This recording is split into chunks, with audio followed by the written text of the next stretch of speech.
primeiro grande ponto a ser entendido tem pessoas que elas têm aquela necessidade de comer. A gente escuta muito isso, né? Ai, mas eu tenho fome toda hora, eu não consigo me concentrar, eu tenho, né?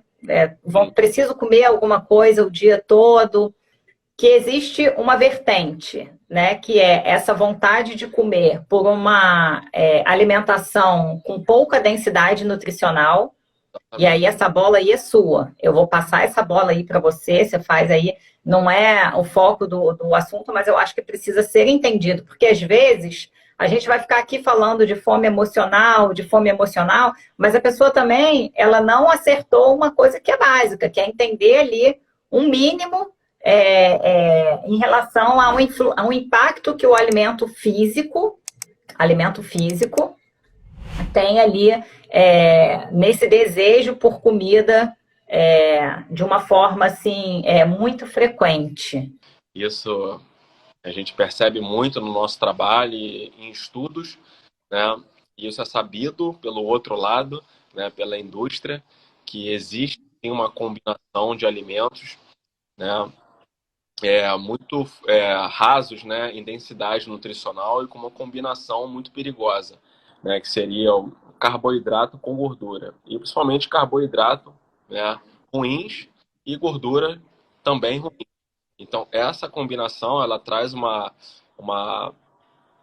uma sensação ali constante de fome, porque ela vai estimular a sua insulina, a sua glicose, são alimentos que vão, né, fazer o seu índice glicêmico ali, né, o seu pico de glicose no sangue subir, né, automaticamente tem ali o efeito da insulina, né, tentando fazer o trabalho dela, né, de tirar essa glicose do sangue, esse excesso de açúcar.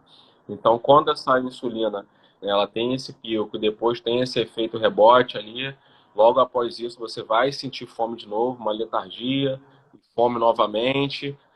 Então, isso é o efeito ali, foi o que o Didi falou no início, né? De uma baixa densidade nutricional. Quando você se alimenta com comida de verdade, principalmente focado ali em boas fontes de proteína e gordura, isso não vai acontecer. Você vai manter a sua insulina ali estável, né, num nível adequado, né, te mantendo ali, né, estabilizado mesmo, né? Sem esses altos e baixos, essa montanha russa aí, esse looping constante de sobe e desce de glicose, sobe e desce de insulina, isso realmente vai ocasionar fome constantemente.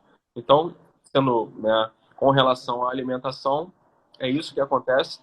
Você fica beliscando o tempo todo, né, fazendo aqueles lanchinhos constantemente, comendo de 3 em 3 horas. Então, é tudo que as diretrizes nos mandam fazer. Por quê? A indústria, né, as big farms, elas sabem disso. Elas sabem disso na questão alimentar, como que elas devem te alimentar e acionando aí outras áreas, que é onde o Didi vai falar agora, a parte emocional. Então, você fica completamente, né, atacado ali por todos os lados, né? Se você não controla isso na alimentação e nas suas emoções, você realmente está refém, né, das big farm, das indústrias, né, alimentícia e farmacêutica, te atacando o tempo todo. E aí, né, a conclusão disso tudo, o final disso é realmente adoecer, né, infelizmente. E aí acaba sempre aquela, caramba, eu tô sempre com fome, né? Pode ser uma dessas razões. Agora, óbvio, né? Se você já acertou a sua alimentação, mas, pô, Digão, pô, Didi, eu tenho uma alimentação boa, eu como, né, bastante proteína, bastante gordura, mas ainda me sinto, né, com uma fome constante, né? O que poderia ser? E aí a gente vai falar agora um pouquinho, deixar com o Didi aí ela discorrer sobre isso e falar aí com muita maestria, é um assunto que ela domina muito.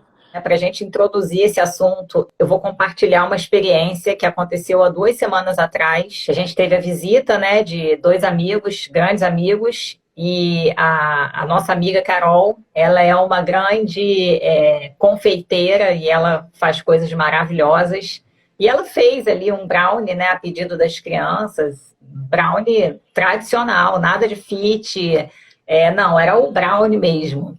E tá tudo bem, né? Eu acho que fez parte ali de um momento, não é uma coisa que tem aqui em casa com frequência, mas tem um mais.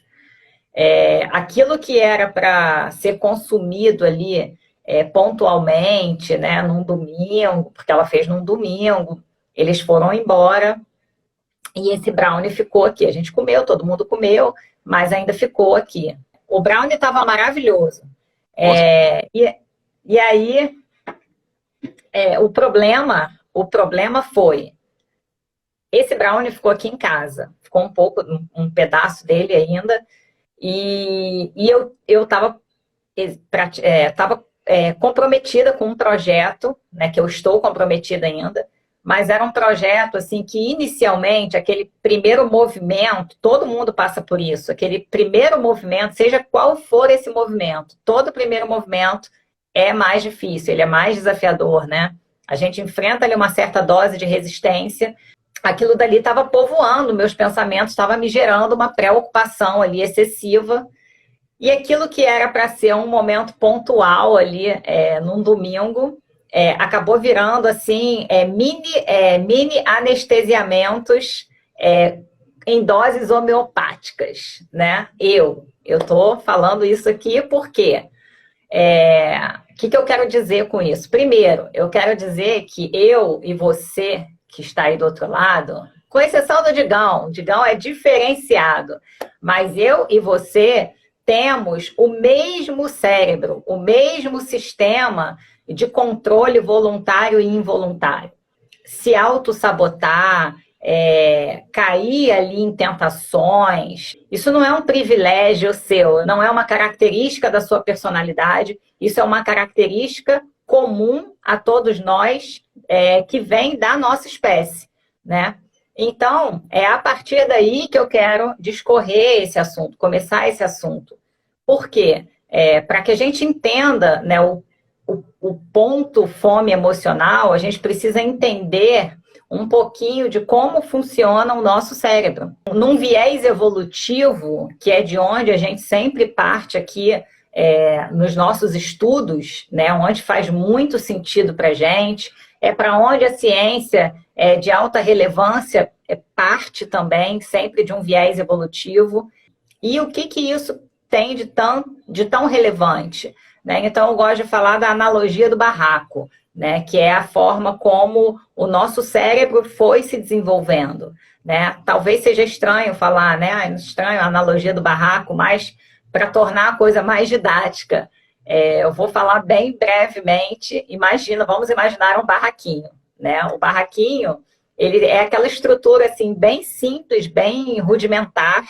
Ela é necessária só para cumprir ali funções essenciais para a sobrevivência daquele morador. Talvez dormir com um pouco de proteção, enfim, ele não tem luxo, ele não tem complexidade, ele é muito básico, né? Então, à medida que o dono desse barraco, o mundo do dono desse barraco vai mudando, à medida que o tempo vai passando e o mundo do dono desse barraquinho vai mudando, esse barraquinho também vai mudando. O dono desse barraco arruma um emprego um pouco melhor, e aí ele decide construir, né, com muito desafio, mas ele consegue construir mais um cômodo. Alguns anos depois, ele conhece uma esposa e ele se casa, e aí eles juntam ali a renda deles e eles conseguem construir mais um segundo andar, né? Com o passar de alguns anos, eles constroem uma área de lazer e esse barraquinho, ele vai crescendo, ele vai expandindo, né? Conforme o mundo do dono desse barraco vai se modificando, esse barraquinho também vai se modificando. Porém, por mais que o tempo tenha passado e por mais que esse barraquinho tenha se modificado, quando a gente olha para esse barraco, principalmente para quem vive nesse barraco, ele consegue ver, ele consegue perceber de forma muito clara que tudo partiu de uma estrutura muito simples, muito básica, e que aquela estrutura ela ainda está lá. Outras estruturas foram sendo sobrepostas, foram, né, sendo adicionadas, mas aquela estrutura inicial, ela continua lá. E então, essa analogia, ela é muito didática para explicar o nosso processo evolutivo cerebral, que foi exatamente assim, né? Iniciamos ali, né? A nossa evolução a partir de seres de pouca, né, de baixa complexidade em relação ao que somos hoje, porque a complexidade sempre existiu, né? Que fique muito claro isso. Não existem superiores e inferiores. Todos são complexos, mas se a gente for colocar em nível comparativo, o Homo sapiens tem estruturas, né, com uma complexidade muito maior do que os répteis. Mas partimos desses seres, né? E isso é uma teoria, tá, gente? Mas é uma teoria bem consolidada na neurociência, mas é a teoria do cérebro trino. Então, nosso processo evolutivo cerebral, assim como a analogia do barraco, ele foi sendo, o nosso cérebro foi evoluindo, não deixando de ter estruturas, mas sobrepondo novas estruturas. Essa teoria, ela é muito respeitada, muito validada, ela ainda é muito utilizada em termos didáticos, mas hoje, né, os entendimentos mais recentes, eles já entendem ali o nosso cérebro como um centro de cinco sensações essenciais, eles chamam assim, né? Então, seria o reptiliano, seria o límbico, seria o intuitivo, seria o racional e o frontal. Então, esse cérebro inicial, entre aspas, ali, vamos dizer assim, mais primitivo, só por uma forma mais didática de falar, é conhecido, né? Existem alguns probleminhas ali de terminologia, né, para essa nomenclatura, mas didaticamente ela é muito funcional, que é o cérebro reptiliano. E esse cérebro, qual é a relevância da gente entender que a gente tem didaticamente falando, vou sempre frisar isso, um cérebro reptiliano. Esse cérebro reptiliano, ele é o centro dos nossos comportamentos instintivos. Ação, ele é reativo, ele é instintivo. Ele é uma estrutura extremamente necessária para nos trazer até aqui enquanto espécie, porque ele nos protegeu, ele nos gerou a capacidade, ele nos gerou e nos gera também a capacidade de procriar, né, de lutar, de nos defender. Então, em níveis evolutivos, ele foi muito necessário e continua sendo, né? Nosso tronco encefálico, que é ali a nossa área cerebral responsável pelas nossas funções autônomas e de sobrevivência, está contido, né? Ele vem dessa porção.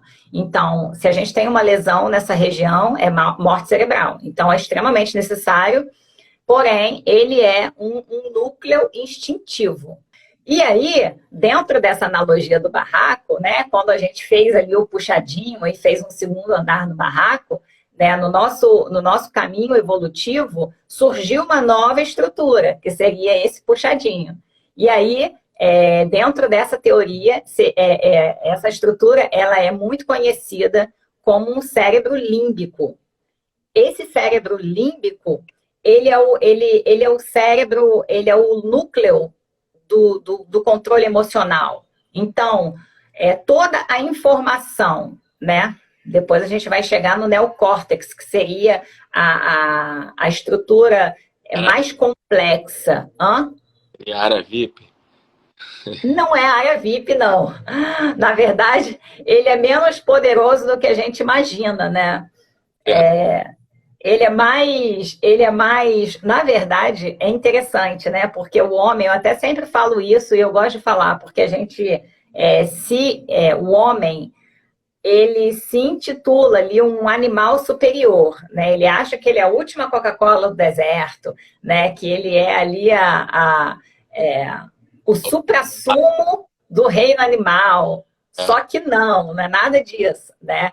E o neocórtex, que foi essa última estrutura nessa cronologia evolutiva, ela é a área da nossa decisão consciente, porém é um consciente até a página 2. Por quê?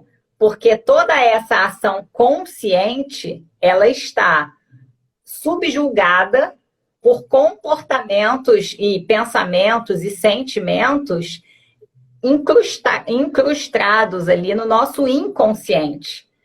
Então, na verdade, esse livre-arbítrio, ele é até a página 2. É interessante também a gente ter essa clareza que não funciona de forma nunca segmentada.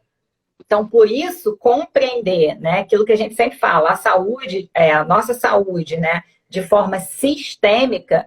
E o que quer dizer essa palavra sistêmica? É compreender que o nosso cérebro e o nosso ser é complexo e integrado. Que não tem como a gente olhar uma coisa a partir de um único ponto, né? E, sobretudo, a nossa estrutura cerebral. Não é só o seu pensamento consciente que vai determinar os seus resultados e os seus comportamentos, bem como também não é só o nosso inconsciente, porque tem uma corrente que acredita nisso, que determina os nossos comportamentos e resultados. O nosso centro ali de controle consciente, que é o nosso lobo frontal, ali, nossa porção frontal, ela é uma área cerebral de extrema influência nas nossas decisões, como eu falei, até a página 2, e aí, como que a gente vira para a página 3, 4, 5, 6 e chega na página que a gente quiser?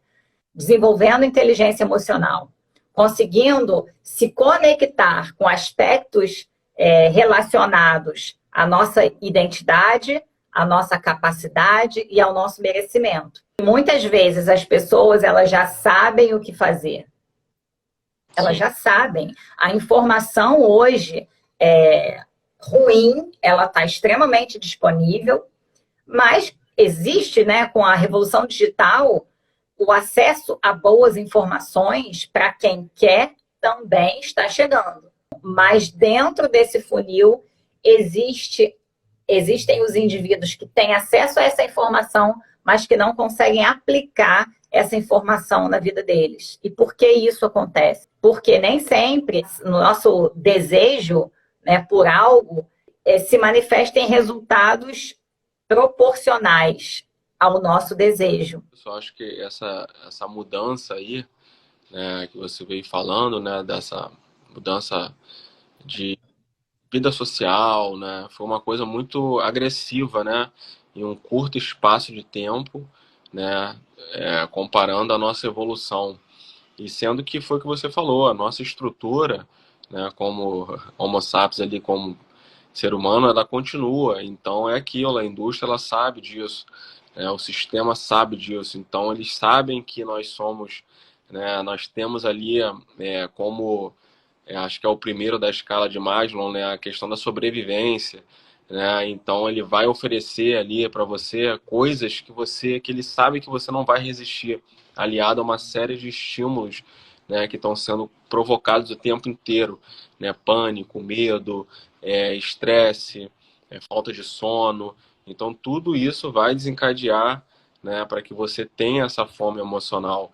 E dentro da alimentação, isso é notório, ali você consegue perceber, né, que nós, se colocar isso num lapso de tempo ali de um ano, né, a gente, vamos dizer que em 365 dias e 23 horas, a gente viveu de uma forma, né, e com a revolução ali industrial e a agricultura, essa mudança ela foi assim, no virar ali né, para virar um novo ano, uma coisa muito curta, né, mas com um potencial ali muito forte, né? Então é uma coisa ali muito agressiva que o nosso corpo ele não conseguiu entender e se adaptar a isso, né, dentro da alimentação.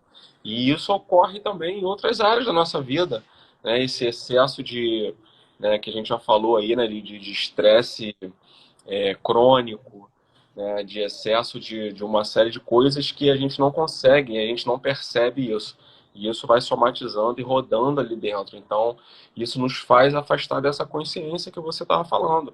E aí a gente começa realmente a pifar, né, a não entender, né, o porquê da gente estar tomando certas atitudes e não ter o controle da situação. né? Porque realmente a coisa ela saiu, né, do controle. Falei, o que diferencia uma pessoa saudável de uma pessoa não saudável não é o fato de uma comer o brownie e a outra não comer o brownie. No meu caso, eu me considero uma pessoa saudável, física, mental, emocional e espiritualmente. Eu acho que, assim, dentro da balança, né, porque nunca é uma linear, eu estou pesando muito mais para o lado positivo, saudável. A diferença está entre você conseguir virar a chavinha ali, conseguir acender ali um mecanismo que eu falo que é valiosíssimo da autoobservação e olhar e voltar o seu olhar para dentro. Tirar o seu olhar do problema, da preocupação, da ausência, da frustração, seja lá qual for o sintoma emocional. No meu caso, era uma preocupação. Então, tirar o foco, tirar o olhar dessa preocupação, ou seja, esse olhar para fora e voltar o olhar para dentro. Essa é a linha que define uma pessoa com uma mentalidade saudável, com resultados satisfatórios para uma pessoa que não está saudável, né? Por quê? Porque a partir do momento que você tem esse senso de autoobservação aguçado, você começa, isso é inteligência emocional, você começa a olhar para aquilo que você está sentindo e pensar, por que que eu tô incomodada? Por que esse movimento compulsivo? Por que eu estou buscando isso, mesmo sabendo que isso não pontualmente, tá ok, pontualmente faz parte, mas todo dia, diariamente, isso já passou da minha balança de saúde. Então, identificar isso, olhar para dentro e solucionar esse problema, bloqueando esse mecanismo ali de buscar por um anestesiamento, por uma recompensa imediata, é um divisor de águas. É determinante desenvolver inteligência emocional para qualquer objetivo que a gente queira alcançar, né? Quando a gente não desenvolve, a gente vai cumprir ciclos eternos. Então, a gente já nasce com isso, com todas essas crenças, né? Sociais, culturais, econômicas, né? Quem tem mais é melhor, né? Quem produz mais é melhor. Então, todas essas crenças, elas vão moldando o nosso mover, né? O nosso comportamento, e vão anestesiando, vão distanciando, de fato, o indivíduo daquilo que faz sentido. Então, voltando ao início da live, aquele cérebro reptiliano, ele está aqui justamente para atender a 4 necessidades essenciais. Reprodutivo, ou seja, busca por sexo, pornografia, seja lá o que for. Busca por alimentação, busca por fuga e luta e fuga. Então, lutar para se defender e fugir. Então, a gente já explica aqui a obsessão, a compulsão, o desejo, a dificuldade de resistir a alimentos, sobretudo os altamente palatáveis. Sim. A gente já explica aqui a nossa necessidade por aprovação, né, da expectativa alheia, porque Sim. Isso tem a ver também, né, com essa troca ali de macho e fêmea, de espécies, de indivíduos. Isso tem a ver com o nosso mecanismo de autossabotagem, luta, e tem a ver com o nosso mecanismo de autossabotagem, procrastinação, fuga. Então, a gente já explica 4 comportamentos básicos, né, que todos nós temos. Quando a gente fala em pilares, quando a gente fala em comportamentos, em ações bem direcionados, a gente está falando na excreção e na modulação hormonal, porque a gente sabe que o nosso metabolismo, o nosso corpo, a nossa espécie é movida por hormônios, neurotransmissores e todas essas moléculas químicas que vão modulando ali as nossas ações também, né? As nossas decisões também.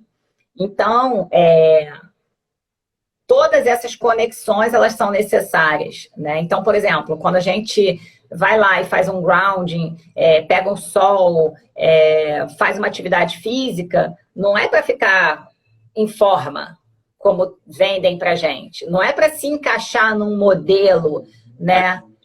Não é. Não é para se encaixar ali num modelo que determinaram que tinha que ser assim. Não, né? Já passamos dessa fase, talvez de muitos, muitos anos atrás, né? Tenha dado ali em algum momento, mas evoluímos, né? Já tem anos que evoluímos. Então, não, hoje a gente faz porque a gente sabe que tudo isso gera saúde, né? E saúde não é corpo, saúde não é dieta, saúde não é treino. Saúde é você performar bem em todas as esferas da sua vida. Às vezes a pessoa ela não sabe identificar se ela está com fome emocional. Sim. Às vezes ela está escutando isso tudo, eu não sei se eu estou com fome emocional. E como identificar essa fome emocional? Então, é uma pergunta que eu sempre faço aqui para as crianças. Quando, às vezes, eles chegaram da escola, né? O Tito principalmente, né? Que já faz a refeição, a janta na escola. Aí chega da escola e fala assim, eu quero comer, eu estou com fome. Eu falo, não, você não está com fome. Direto. Você se alimentou na escola. Não tem nem 2 horas. Você está com vontade de comer. Né? Ou para a Pietra, que já vai fazer 9 anos, já entende um pouco além.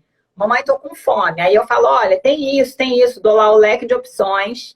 E às vezes ela fala assim, não vou querer nada não. Eu falei, então você não está com fome, você está com vontade de comer. Porque se você tivesse com fome, você ia abraçar algum desses alimentos que eu te oferecia. Para uma pessoa que tem fome emocional, isso não é suficiente. Ela vai buscar a maior bomba que tem, analgésica, que ela pode encontrar, que é a combinação de açúcar com gordura.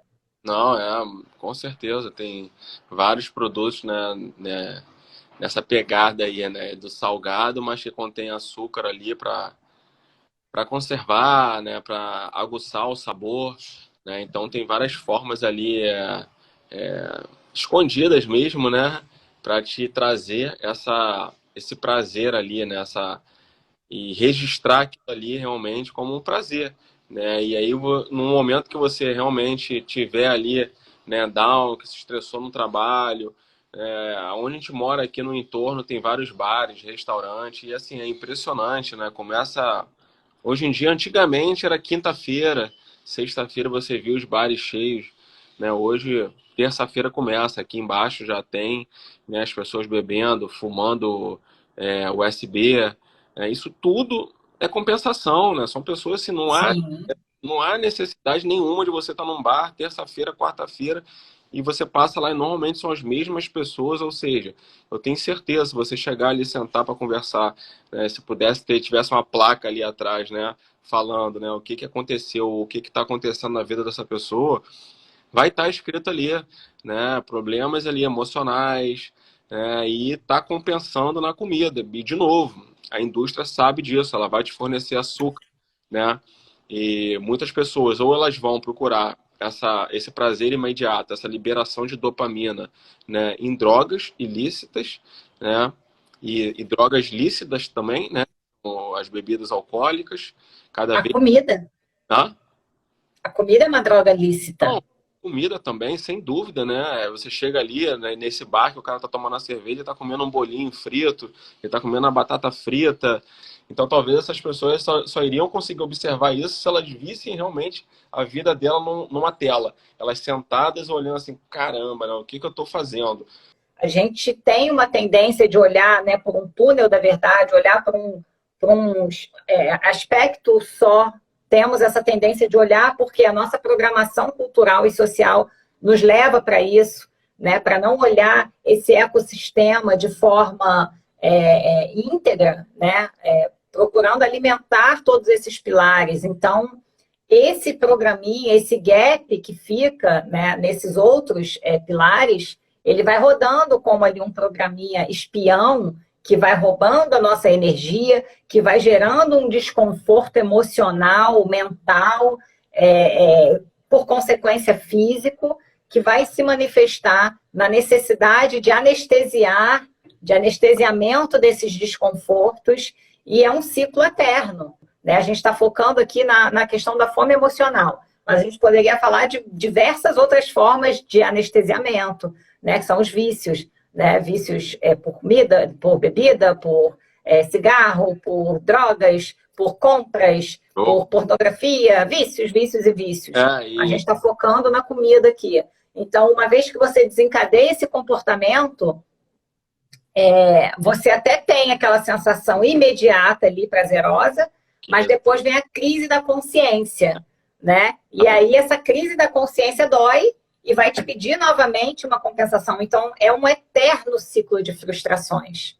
Exatamente. Ou você vira a chave e determina, que é um grande desafio, que aquilo dali não vai seguir, que você vai romper com esse ciclo e romper, né, a ruptura, né, decidir por um caminho diferente, também é um grande desafio neuronal, sobretudo.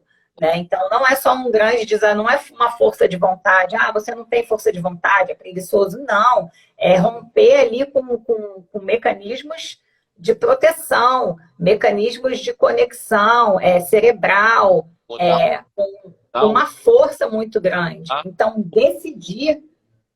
É você utilizar outras vias ali cerebrais mesmo, criar outras sinapses. Então, isso não é fácil, né? Não é simples. Na verdade, assim, é simples, né? São atitudes simples, mas que não é fácil. Não é fácil mesmo. Exige ali muito, mas muito esforço para você conseguir se manter diante de tudo que a gente vive hoje aí. Como o próprio Marco Chamil começou aí, né? É o que ele mais escuta, né? Vou tomar uma para relaxar. Esse dia mesmo a gente viu isso de um amigo nosso e a gente comentou assim, caramba, eu já contei essa história aí, né? Meu dia foi muito difícil, vou tomar uma para relaxar. Cara, então, se todo dia, né? E aí você começa a ver todo dia o cara tomando uma para relaxar. Cara, tá errado, né? Então, assim, pare de fazer isso que você tá fazendo. Porque você está tentando buscar uma forma para relaxar que não é, meu amigo. Não adianta querer falar que né, que não é a forma ideal de você relaxar. Né? A forma ideal de você relaxar seria você meditando, fazendo uma yoga. Mas você é maluco, isso aqui. Não, meu irmão. Mas aí, essa pergunta, essa colocação aí, por que não falar, vou correr 5 quilômetros para relaxar? Essa é muito legal, essa analogia para explicar como o nosso cérebro funciona. A clareza que a gente tem de que são centros de controle diferentes. A gente está falando de centros de controle diferentes e de neurotransmissores diferentes. A corrida, ela vai gerar um neurotransmissor da endorfina. A endorfina, ela é a morfina natural, é uma morfina endógena. Né? Ela traz aquela sensação de anestesiamento e de bem-estar. Porém, ela prescinde de um raciocínio. Por quê? Porque correr, nesse caso, correr para relaxar... Ninguém começa correndo achando gostoso. Ninguém começa. Correr dói, correr incomoda, correr é desconfortável. É gostoso depois de um tempo, né? Leva um tempo para ficar gostoso, né? Principalmente, é mais gostoso ainda depois que termina, né? E o cérebro tem sempre aquela ideia de economizar energia, né? Então, exato. Você manda esse recado, vou correr, seu cérebro, para que isso? Não, poupa energia. Então... Exatamente, são centros de controle diferentes. A gente fazer essa associação de vou correr para relaxar é um caminho muito mais longo, muito mais doloroso. Eu vou precisar sentir dor para depois sentir prazer. Por que eu vou fazer isso se eu posso sentir prazer de uma vez? Posso ir pro bar? E aí... Exatamente. E aí, a gente está falando aqui...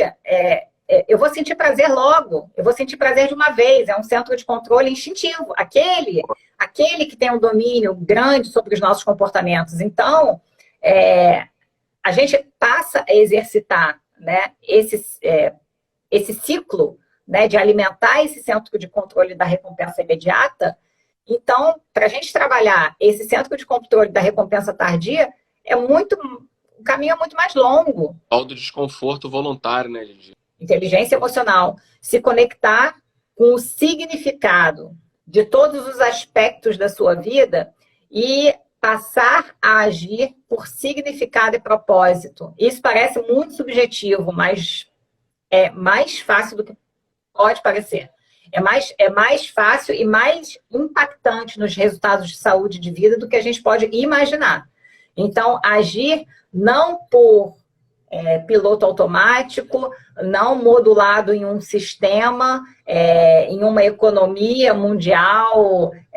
Lógico que fazemos parte desse mundo, sim, precisamos ali, a gente não tem como viver numa bolha, mas a gente tem como desenvolver a capacidade de avaliar o caminho que a gente quer seguir, né? E o caminho que a gente quer trilhar para a nossa vida. E que a gente não precisa seguir uma manada. É um caminho longo e eterno a ser percorrido, mas quanto mais você fortalece e se mantém nele, né, você vai percebendo exatamente isso, que isso faz muito sentido, essa questão da hormese, do desconforto voluntário. Isso não é viver em penitência, não é, pelo contrário, né? Isso, depois que você entende isso, né, isso é libertador, na verdade. Então, essas mudanças, o que o Di falou, tirar esse monte de casca, são um monte de obstáculos que tem aí para você enfrentar, mas ali está o caminho. Eu encerro a minha participação exatamente deixando essa frase, né? Grave, lembre-se dela quando você estiver realmente encontrando algum tipo de dificuldade. Lembre-se disso, ali está o caminho, ali está onde você vai ficar mais forte, melhor. Como identificar uma fome emocional? Se observando. Autoobservação é o primeiro grande bastão do poder para qualquer resultado. Se perguntando, eu estou com fome ou com vontade de comer? E se é fome, né? Se você se responde aí fome, qual é o alimento que eu estou buscando? Observa o tipo de alimento que você está buscando, né? E se pergunta, esse alimento realmente vai nutrir o meu corpo? Ou eu estou com vontade de comer algo que me traga uma sensação de prazer, né? Que conscientemente eu sei que não é tão bom para a minha saúde, tá? E se essa resposta vier, não se julgue, né? Procure se fazer uma nova pergunta. Onde está, o que tem me incomodado? Como eu estou me sentindo? Como eu estou me sentindo nesse momento? Eu estou ansiosa, eu estou triste, eu estou irritado, ou ansioso, triste, irritado, eu estou desconfortável com alguma coisa. O que é? E aí você começa a tirar o foco desse centro instintivo e começa a trazer o foco para um centro consciente, né? Como eu falei, entre aspas, consciente. Consciente até a página 2, mas você começa a jogar luz para esse lugar do pensamento. Baseado, chegou no pensamento, identificou a emoção, identificou o que te causa incômodo, né? Se pergunte, mais outra pergunta. Isso que está me incomodando está dentro ou fora do nosso controle? Porque isso também é uma pergunta-chave para desenvolver a capacidade de autoconsciência, para desenvolver inteligência emocional. Essa minha preocupação, esse meu problema, essa minha angústia, essa minha ansiedade, isso que está me incomodando, está dentro ou fora da minha zona de controle? Importante. Está fora da minha zona de controle? Não me cabe fazer. Eu não vou perder tempo com isso. Entrega para o seu mundo espiritual, se você tiver. No meu caso, eu tenho. Então, por isso eu alimento muito meu pilar espiritual, porque existe uma porção que está fora do meu controle e eu entrego para esse, né, eu consagro para esse pilar. E existe uma porção que está dentro do seu controle, né? Então, se isso está dentro do meu controle, O que eu posso fazer nesse momento? Uma ação nesse momento, não é amanhã, não é depois de amanhã, é agora, para solucionar. Às vezes a solução, ela é o início. Ela não é uma coisa assim, ela não é uma big idea, ela é uma pequena peça, ela é um micro movimento. Sem dúvida. Então faça esse micro movimento, né? E aí você vai exercitando essa porção frontal do livre-arbítrio e vai deixando ali no segundo plano esse instinto, né? Ações rotineiras para incluir na sua rotina. Então, eu espero que tenha feito sentido, que a informação seja bem aproveitada. Tem um preço a ser pago, não existe almoço grátis, né? Então, para escolher esse caminho, realmente vai ter que pagar um preço, mas vale muito a pena.